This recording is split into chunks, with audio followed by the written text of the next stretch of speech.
எல்லோருக்கும் வணக்கம். மொட்டதாசன் குட்டையில் விழுந்த மாதிரி நம்மளுடைய மார்க்கெட் இன்னைக்கு கீழே இறங்கியிருக்கான். ஸோ தண்ணி எது தலை எது அப்படின்றது மாதிரி தெரியாத மாதிரி இப்போ கீழே விழுந்துட்டு இருக்கிற மார்க்கெட் ஏதாவது 2 days மூவிங் ஆவரேஜில் சப்போர்ட் எடுத்து மேல் நோக்கி வருவானா இல்லை ஏறினது இடத்துக்கே திரும்பி போவானா அப்படின்றது தெரியாமல் இருக்கு.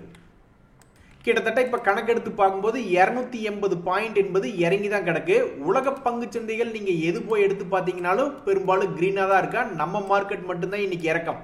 அதே சமயம் பாகிஸ்தானுடைய மார்க்கெட் போய் எடுத்து பார்த்தாலும் காலையிலாம் பாசிட்டிவ் தான் இருந்தால் இப்போ லேசான ஒரு இறக்கம். என்ன ஒரு பிரச்சனை, ஏன் நம்ம மார்க்கெட் மட்டும் கீழே இறக்கி விட்றாங்கன்னா இந்த மாதிரி நம்மளுடைய லைன் ஆஃப் கண்ட்ரோல் பக்கத்தில் ஃபயரிங் போய்கிட்டு இருக்கு, அதனால தான் இந்த மாதிரி இறங்கி இருக்கு நம்ம மார்க்கெட் மட்டும் தனியாக அப்படின்ற மாதிரி சொல்கிறாங்க.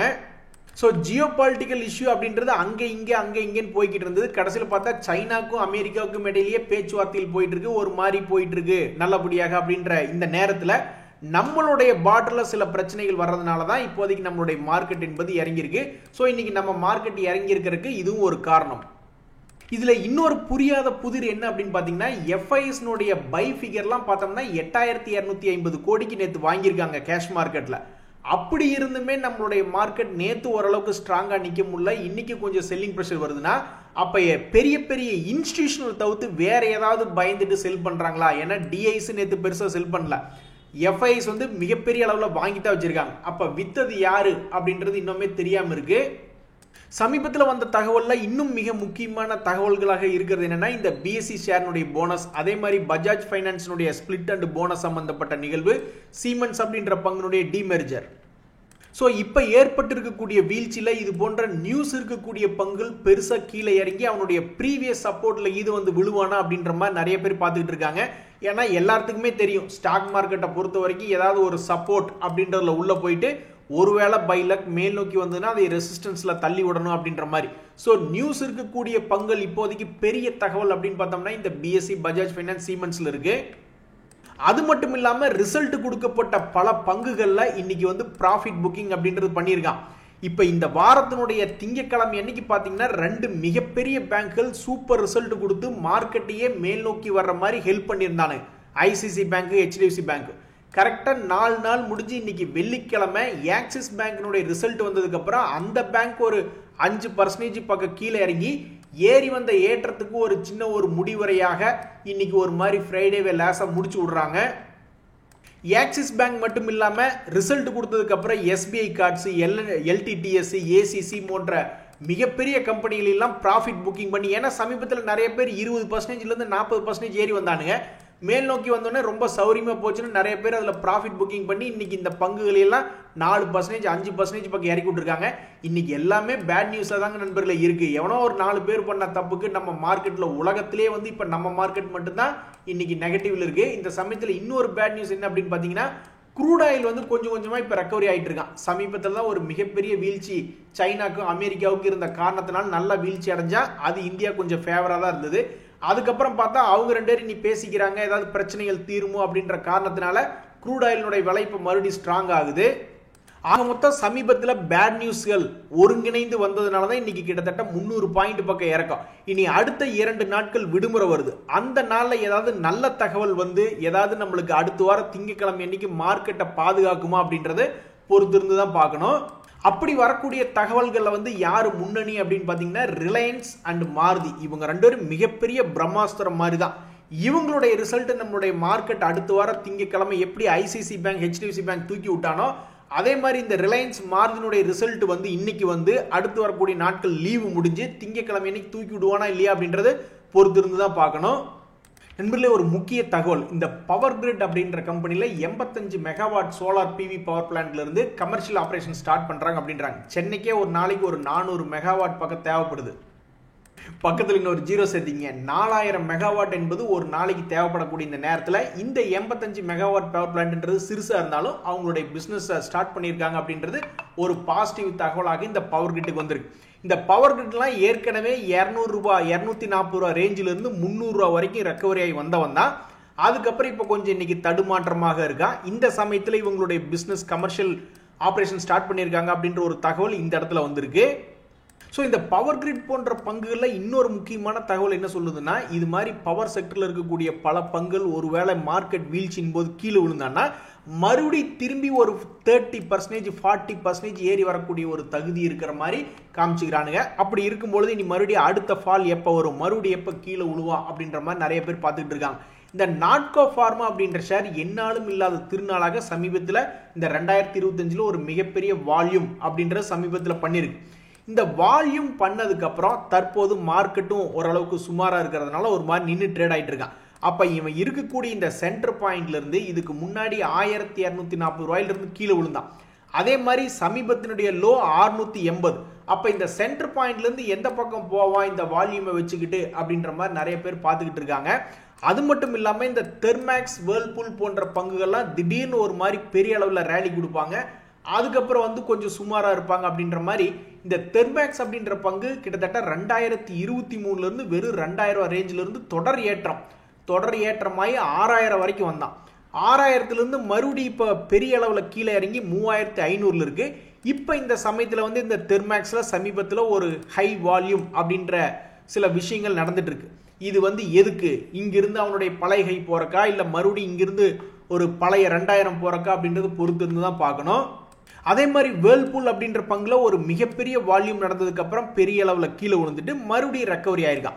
ரெக்கவரி ஆகி பல இடம் வந்திருக்கக்கூடிய அதே நேரத்தில் மறுபடியும் இன்னொரு மிகப்பெரிய வால்யூம் அப்படின்றது நேற்று நடந்திருக்கு. அப்ப இதனால என்ன ஆயிருக்குன்னா, கீழே குமிஞ்சு பார்த்தா 900 ரூபாய், மேல அண்ணாந்து பார்த்தா 1600 ரூபாய் அப்படின்ற மாதிரி ரெண்டுக்கு சென்டர் பாயிண்ட்ல இப்போதைக்கு வால்யூம் நடந்திருக்கு. அப்ப இதெல்லாம் 2-3 மாசம் கழிச்சு பார்க்கும் பொழுதுதான் 200-300 ரூபாய் கீழே போனானா அல்லது மேல போனானா அப்படின்றதே தெரிய வரும். பட் மிக முக்கியமான ட்ரிகர் பாயிண்டாக நேற்று நடந்திருக்கு. என்னையே அது மார்க்கெட் கெட்டு போன சமயத்துல எல்லாருக்கும் ஒரே ட்ரீட்மெண்ட் அப்படின்ற மாதிரி பலதரப்பட்ட பங்குகள் சமீபத்தினுடைய ஹை வந்திருந்தா, அப்படி சமீபத்தினுடைய ஹை வந்ததுக்கு அப்புறம் மறுபடியும் எல்லாத்துக்கும் ஒரே ட்ரீட்மெண்ட் அப்படின்ற மாதிரி ஏகப்பட்ட பங்குகளுக்கு ரெசிஸ்டன்ஸா தான் மார்க்கெட்ல இருக்கு.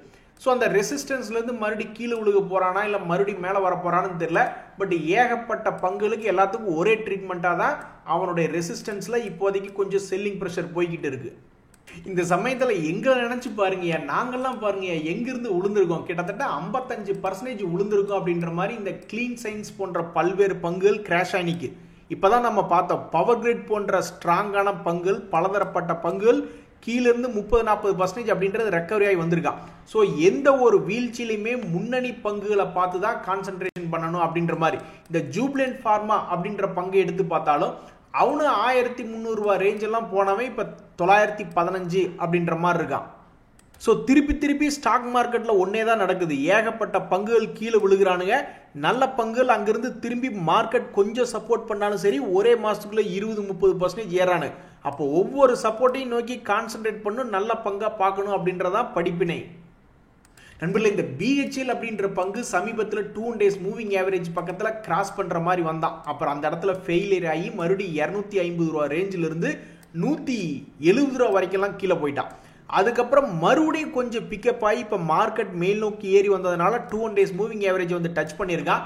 அவன் டச் பண்ணி சிரிச்சு பேசி சந்தோஷமா இருக்கக்கூடிய இந்த 4 நாள் நேரத்துல திடீர்னு இன்னைக்கு ஒரு டெஸ்டிங் டைமாக, சோதனையாக இன்னைக்கு மார்க்கெட் மட்டும் இல்ல பல்வேறு பங்குகளும் கீழே விழுந்தது.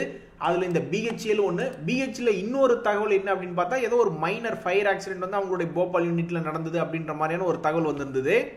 ஸோ ஸ்டாக் மார்க்கெட்டுக்கே இது வாழ்வா சாவா அப்படின்ற நிலைமை தான். ஏன்னா பல்வேறு பங்குகள் எல்லாமே தயாராகி 20-30% ஏறி பழைய ஹை போவானா அப்படின்ற முக்கியமான இடத்துல சில பேட் நியூஸ் அப்படின்றது வந்துகிட்டு இருக்கு. இனி வரக்கூடிய சனி ஞாயிறுல இந்த பேட் நியூஸ் போய் மறுபடியும் ஓரளவு குட் நியூஸா மாறுமா இல்ல இது மறுபடியும் இன்னும் ஒஸ்டா மாறுமா அப்படின்றது தெரியல.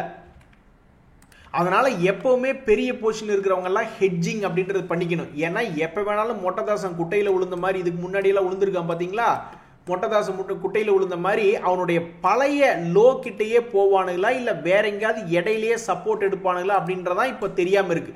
ஏன்னா அந்த காலத்துல எல்லாம் மார்க்கெட்ல இப்படி இறங்கினாலும் மறுபடியும் சப்போர்ட் எடுத்து இப்படி ஏறு முகத்துல இருந்தா, இப்ப என்னடானாக்கா மோஸ்ட்லி பிளாட்டா தான் இருக்கான் அல்லது முடிஞ்ச அளவுக்கு கீழே போறதுக்கு தான் பாக்குறாங்க. ஸோ ஒவ்வொரு ஹைலியும் ஹெட்ஜிங் என்பது பெரிய ஆளுங்க நிறைய பேர் பண்ணிக்கிடுவாங்க அவங்க பொசிஷனை காப்பாத்துறதுக்கு. நண்பர்களே, மிகப்பெரிய ஷேர் தான் பஜாஜ் ஆட்டோ. அவன்லாம் ஒரு காலத்துல பெரிய அளவில் சம்பாரிச்சு கொடுத்தான். சாதாரணமெல்லாம் சம்பாரிச்சு கொடுக்கல. 6000 7000 ரூபாய் இருந்தவன் 13000 ரூபாயெல்லாம் மிக வேகமா ஏறின பங்கு தான் பஜாஜ் ஆட்டோ. இப்ப சமீபத்தில் வந்து அவன் 7000 ரேஞ்சில இருந்து சிம்பிளா 1000 ரூபாய் ஏறி 50 டேஸ் மூவிங் ஆவரேஜை தாண்டி இருக்கான். அது மட்டும் இல்லாம நீ ஒரு பழைய மாதிரி நீ ஒரு பெரிய ஆள்னு நிரூபிப்பியா, 8000 இருந்து மறுபடியும் மேல் நோக்கி வருவியா அப்படின்ற மாதிரி நிறைய பேர் பார்த்துக்கிட்டு இருக்கக்கூடிய இந்த நேரத்தில் இந்த 50 டேஸ் மூவிங் ஆவரேஜ் கிட்ட வந்து பாவம் இதுக்கு சோகமா இருக்கு. இதுக்கு முன்னாடியே ஒரு முறை 50 டேஸ் மூவிங் ஆவரேஜ் 9000 வரைக்கும் வந்துட்டு அதுக்கப்புறம் 7000க்கு கீழே விழுந்தான். இனி இந்த முறை என்ன பண்ண போறான்னு தெரியல. பெரிய ஆள் அப்படின்னு நிரூபிப்பானா இல்ல அவனுடைய மோசமான டைம் கண்டினியூ ஆகுமா அப்படின்றது பொறுத்து இருந்தா பார்க்கணும். நண்பர்களே, இந்த பாலிசி பஜார்ல ஒரு இன்வெஸ்ட்மெண்ட் ரிலேட்டடான ஒரு பிசினஸ் இன்ஃபர்மேஷன் அப்படின்றது வந்திருக்கு. இந்த நிலையில கீழே இறங்கி மேல் நோக்கி ஏறிய பங்குகள்ல இந்த பாலிசி பஜார் உண்டு. அவனு 2300 பக்கமெல்லாம் போனவன் பெரிய லெவல்ல கிராஷ் ஆகி 1300 வரைக்கும் வந்தவன் மறுபடியும் 1300 டு 1700 போயிருக்கான். அப்ப மறுபடியும் எப்படா 1300 வந்து கீழே விழுவோம் அப்படின்ற மாதிரி நிறைய பேர் பார்த்துக்கிட்டு இருப்பாங்க. அந்த நேரத்தில் இந்த பங்குல என்ன ஒரு தகவல் வருது அப்படின்னு பாத்தீங்கன்னா 539 கோடி மதிப்பிலான இன்வெஸ்ட்மெண்ட் இன்ஃபர்மேஷன் வந்திருக்கு. நண்பர்களே, இன்னொரு 2 முக்கிய தகவல். ரைட்ஸ் அப்படின்ற கம்பெனி இவனு வந்து அவனுடைய டாப்ல இருந்து ஆல்மோஸ்ட் 50% இறங்கினவன் தான். 400 ரூபாய் ரேஞ்சில இருந்து கீழே 200 ரூபாய் போனவன் தான். இந்த 230 ரூபாய் இருக்கக்கூடிய இந்த நேரத்தில் இதுக்கு என்ன ஒரு தகவல் வருதுன்னா இந்த மாதிரி 28 கோடி மதிப்பிலான ஆர்டர் கிடைச்சிருக்கு அப்படின்ற மாதிரி தகவல் வருது. ஸ்டாக் மார்க்கெட்ல பெரிய ஆளுகளுடைய பங்குகள் எடுக்கும் பொழுது மார்க்கெட் ஏறி வரும்போது சந்த டிசாக்ல அவனுங்களும் மேல் நோக்கி வந்துடுறானுங்க, பெரிய அளவில் ஃபைனான்சியல் பர்ஃபார்மன்ஸ் பண்ணலினாலும் அப்படின்றதுக்கு இந்த ஜியோ ஃபினான்ஸ் அப்படின்ற கம்பெனி ஒரு உதாரணம். சமீபத்தில் லிஸ்ட் ஆயிருந்தான் 200 ரூபாய் ரேஞ்சில். அதுக்கப்புறம் 400 ரூபாய் வரைக்கும் போய் பணத்தை டபுள் பண்ணி விட்டவன் தான். மறுபடியும் 400 ரூபாய் ரேஞ்சில இருந்து 200க்கு கீழே வந்து விழுந்து கிட்டத்தட்ட 60% மேல் நோக்கி ஏறி 260 ரூபாயெல்லாம் வந்திருக்கான். ஸோ இப்போ யாரும் நிறைய பேர் பயப்படல. மறுபடியும் நீ கீழே விழுந்ததுன்னா கீழே விழுகிற வரைக்கும் பொறுமையா இருந்து ஏதாவது சப்போர்ட்ல கிடைச்சதுன்னா பார்க்கணும் அப்படின்ற மாதிரி தான் எல்லாம் துணிஞ்சு கோந்துக்கிட்டு இருக்காங்க. ஏன்னா அந்த காலத்து 90s கிட்ஸ் ஆகட்டும் அல்லது இப்போ வந்திருக்கக்கூடிய ஜென்ரேஷன் ஆகட்டும் எல்லாருமே ஸ்டாக் மார்க்கெட்டினுடைய ஏற்றத்தையும் இறக்கத்தையும் பார்த்துட்டாங்க. ஏன்னா போன வருஷம் வரைக்கும் எல்லாம் இப்போ லேட்டஸ்ட் கிட்ஸ் எல்லாமே ஸ்டாக் மார்க்கெட் ஏதோ ஒரு புண்ணிய பூமி மாதிரியும் அது ஒரு அக்ஷய பாத்திரம் மாதிரியும் எல்லாம் ட்ரீட்மெண்ட் பண்ணிட்டு இருந்தாங்க. பட் இப்போதான் வந்து எல்லாருமே ஒரே வேவ் லென்த்ல வந்திருக்காங்க. ஏறுவதும் இறங்குவதும் தான் மார்க்கெட் அப்படின்ற மாதிரி. சரிங்க நண்பர்களே, இன்றைய தகவல் அனைத்து உங்களுக்கு உதவியாக இருந்தால் எனக்கும் மகிழ்ச்சி தான். ரொம்ப நன்றி, வணக்கம்.